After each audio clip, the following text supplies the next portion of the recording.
在柏林的某个8月，阳光透过自由大学的古老窗户，照在汉斯·施密特教授的桌上。他一位都市社会学的权威，正对着一份关于亚洲城市的研究计划书皱眉。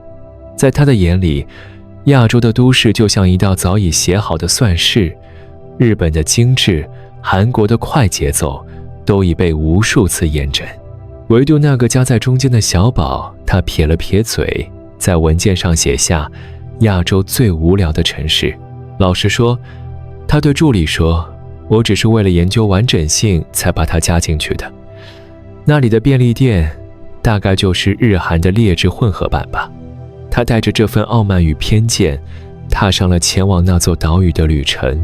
谁能想到，正是这个被他轻视的地方，会彻底颠覆他60年的人生信仰，让他在1个月后发表一篇震撼全球都市学界的论文，引发欧洲各大城市争相前来取经。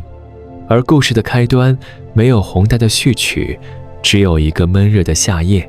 这里是意识觉醒，记得按赞、订阅并打开小铃铛，这样您就不会错过我们的新视频。桃园机场，凌晨11点，施密特教授拖着沉重的行李，13个小时的飞行让他头昏脑胀。该死的时差，该死的研究案，他心里嘀咕着，早知道就该直接飞往首尔。出租车上，司机热情地用生硬的英文介绍着这个地方，他只是疲惫地闭上眼睛，心里想着，又是这套观光客话术。抵达饭店，餐厅早已打烊，服务人员歉意地建议，要不要去便利店看看？出门右转就有一家。施密特教授在心里冷笑，在德国，深夜的便利店就是卖些过期面包或是流浪汉聚集的地方。他礼貌地拒绝，回到房间，但饥饿感却如潮水般涌来，无法抗拒。他想起在日本时，便利店至少还有饭团可以充饥。好吧，就当是研究的一部分吧。他穿上外套，走出了饭店。台北的夜晚出乎意料的热闹，即使午夜将近，街上仍有不少行人。不远处的7到11招牌像一座发光的灯塔，指引着他。推开玻璃门，一股凉爽的空气迎面扑来，但真正让他愣住的却是眼前的景象。这里真的是便利店吗？明亮整洁的空间里，商品井然有序地陈列着，但最让他吃惊的是那面占据整面墙的热食区，蒸笼里冒着热气的包子，关东煮锅里翻滚的食材，保温柜里至少20种不同的盒饭。他正看得目瞪口呆。柜台传来一句德文 Willkommen， 欢迎光临。他惊讶地看向柜台，一个戴着名牌名叫卡宾的年轻店员正腼腆地朝他微笑。学了一点点，您看起来像德国人，就试着说说看。这个微不足道的小细节，却像一道闪电，划破了施密特教授心中那片傲慢的乌云。在柏林，能说外语的店员都寥寥无几，更别提这种主动的善意。他点了一份卡宾推荐的卤肉饭盒饭，发现塑料盒上清晰地标注了成分、热量和制造时间，而且是当天下午新鲜制作的。当卡宾问他是否需要加热时，他再次被震惊了。在德国，店员绝不会提供这种额外的服务。他点头同意，然后像一个刚进城的乡下人，开始在店里闲逛。各位观众，你们能想象一个德国都市学权威此刻在一家小小的便利店里，像刘姥姥进了大观园吗？他看到了现磨现煮的咖啡机，看到了新鲜的水果盒，看到了精致的甜点。但真正让他感到不可思议的是店里的氛围。靠窗的座位区坐着几个人，一个刚下夜班的护士在吃盒饭，一个大学生模样的女孩戴着耳机，边吃饭团边看电脑，还有一对老夫妻安静地分享着一份关东煮。没有人喧哗，没有醉汉，更没有可疑人物。深夜的便利店竟然如此宁静有序，就像一个温暖的避风港。当施密特教授的盒饭热好时，他又被另一件小事震动了。他竟然可以用一张卡片支付，在德国很多地方连信用卡都不收。他选了靠窗的位置坐下，第一口卤肉饭入口，浓郁的酱汁立刻征服了他的味蕾。这绝对不是廉价的快餐，而是一份用心烹调的料理。他一边吃一边观察着其他顾客。护士小姐吃完后仔细地分类丢弃垃圾，大学生离开时把桌面擦得干干净净。老夫妻付钱时还跟店员道了声谢。在笔记本上他写下，深夜的便利店竟然成为了一个充满秩序与温暖的社交空间。就在这时，一个看起来像流浪汉的老人走进店里。在德国，这样的人通常会被店员赶出去，但卡宾的反应完全不同。阿伯，今天也是老样子吗？老人点点头。卡宾微笑着说，阿伯，今天茶叶蛋有特价，买2送1。施密特教授立刻注意到，店里根本没有这个特价活动。这个年轻的店员是在用自己的方式帮助这位可能囊中羞涩的老人。老人买了3颗茶叶蛋和1瓶水，坐在角落慢慢吃。没有人投以异样的眼光，没有人刻意避开。在这个空间里，每个人都被平等对待。施密特教授的眼眶有些湿润，他想起柏林那些冰冷的商店，想起那些被赶出门外的流浪汉。接下来的几天，施密特教授像着了魔一样，每天都要去便利店报道。他要观察不同时段的便利店生态。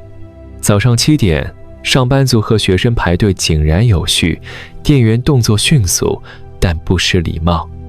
中午12点，附近的上班族成群结队，把便利店当成了公司餐厅。下午3点，学生放学竟然在便利店里写作业，店员习以为常，甚至会提醒他们多喝水。晚上9点，家庭客群出现，他这才知道便利店还能缴费、买车票、收包裹，简直是生活服务中心。但最让他印象深刻的还是深夜。凌晨2点，他再次来到那家7到11。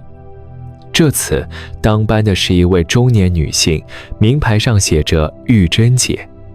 教授有来吃宵夜啊？玉珍姐认出了他，笑着问道，今天有没有试我们的新品？施密特教授惊讶不已，店员竟然记得他。他问，您怎么知道我是教授？玉珍姐笑道，卡宾跟我说啊，说有位德国教授最近常来，每次都带着笔记本。原来店员之间会交流顾客信息，不是为了八卦，而是为了提供更好的服务。这天深夜，施密特教授见证了更多的温暖场景。玉珍姐主动问候夜班的出租车司机，提醒工人师傅买饭团补充体力。每一个细节都显示，这里不只是一个交易场所，更是一个充满关怀的社区中心。施密特教授忍不住问玉珍姐，为什么你们对每个客人都这么好？公司有要求吗？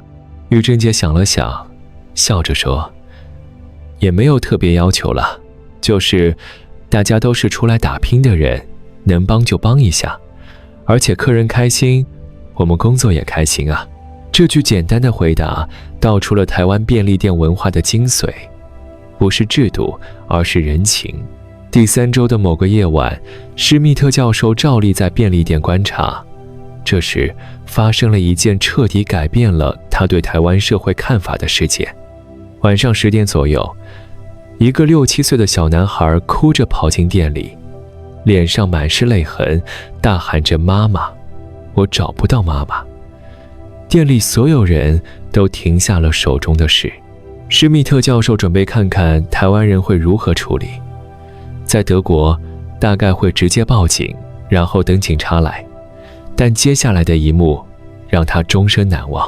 当班的年轻男店员阿凯立刻从柜台走出来，蹲下身子与孩子平视。小朋友不要怕，哥哥帮你找妈妈好不好？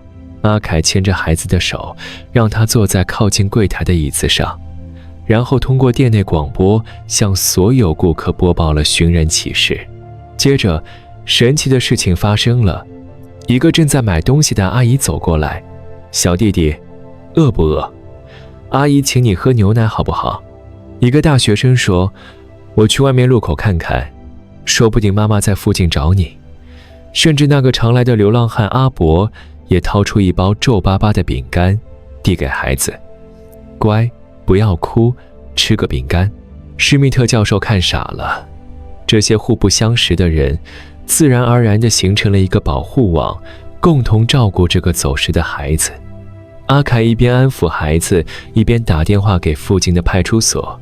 不到5分钟，一位警察就到了，但他不是来办案的，而是像邻居一样亲切。小朋友，警察叔叔带你去找妈妈好不好？就在这时，孩子的妈妈慌张地冲进店里，连声道谢。她要买东西感谢大家，但每个人都婉言谢绝。阿凯说，不用客气了，小朋友平安就好。那位阿姨说，我也有小孩，能理解您的心情。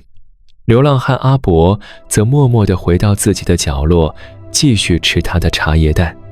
施密特教授的手在颤抖，他在笔记本上写道，今晚我见证的不是一个商业空间的搞笑运作，而是一个社区的灵魂。每个人都自然而然地成为了守护者，这种信任和互助是任何制度都无法创造的。事情结束后，施密特教授问阿凯，这种事常发生吗？阿凯说，偶尔会有，我们店员都受过训练，知道怎么处理。但最重要的不是 SOP， 而是把每个走进来的人都当作家人。家人。施密特教授重复着这个词。对啊，阿凯理所当然地说，便利店24小时开着，对很多人来说，我们就像家一样。半夜肚子饿了，来这里；心情不好了，来这里；甚至遇到困难了，也来这里。既然是家，当然要互相照顾啊。各位观众，你们听到这里有什么感觉？一个店员把顾客当家人，顾客们也把彼此当邻居，这还是我们认识的都市生活吗？施密特教授决定深入研究这个现象。他开始访谈店员、顾客，甚至是便利店的区域经理。他发现，台湾便利店的成功其实反映了台湾社会的特质。人情味不是口号，而是日常；信任是社会运作的基础；互助是面对困难的本能反应。一位上夜班的护士说，有时候下班很累，但走进便利店，店员一句辛苦了，就觉得很温暖。一位独居老人则说，我儿女都在国外，有时候一整天只有来便利店才能跟人说说话。店员都认识我，会关心我有没有按时吃饭。说真的，他们比我的邻居还亲。回到德国后，施密特教授闭关1个月，完成了那篇震撼学界的论文《台湾便利店21世纪都市社区的新模型》。论文的核心观点令人深思，在全球都市化进程中，传统社区正在瓦解，但台湾的便利店提供了一个解决方案。它通过商业空间的人性化经营，重建了都市中的信任网络。他特别提到那个走失小孩的案例。当一个商业空间能让陌生人自发的互助，当流浪汉也能有尊严的存在，我们看到的就不只是服务业的成功，而是人类社会的希望。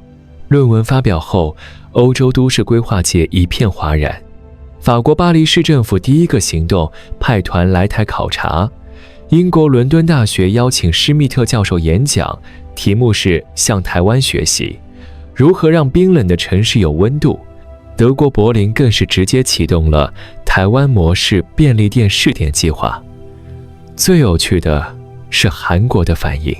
首尔大学的社会学教授发表评论：我们一直以为韩国的便利店文化已经很发达，但看了施密特教授的研究，才发现我们只学到了便利，却没学到人情。但施密特教授最珍惜的反馈，来自一封电子邮件。寄件人是那个叫卡宾的店员。教授，谢谢您让全世界看见我们。其实我们没有特别做什么，只是把每个客人当朋友。如果这样也能让城市变得更好，那我们会继续努力的。2025年春天，施密特教授带着研究团队再次来到台湾。这次他不只是观察，更想深入了解这个现象背后的文化根源。在研究报告的结论中，他写道：很多人问我台湾模式能否复制，我的答案是制度可以复制，但文化需要培养。台湾便利店的成功不在于24小时营业，也不在于商品丰富，而在于那份把陌生人当家人的心。当全世界都在谈论智慧城市、高科技服务时，台湾用最简单的方式告诉我们，城市的温度来自人与人之间的连接。然而，真正令人震撼的故事才正要开始。教授回到柏林2个月后，他的研究室电话开始响个不停。一家著名的纪录片制作公司主动联络他，希望将他的论文拍成纪录片。教授只是淡淡的回答：你们自己去看看吧，记得要去凌晨3点。纪录片播出后，全球为之震撼。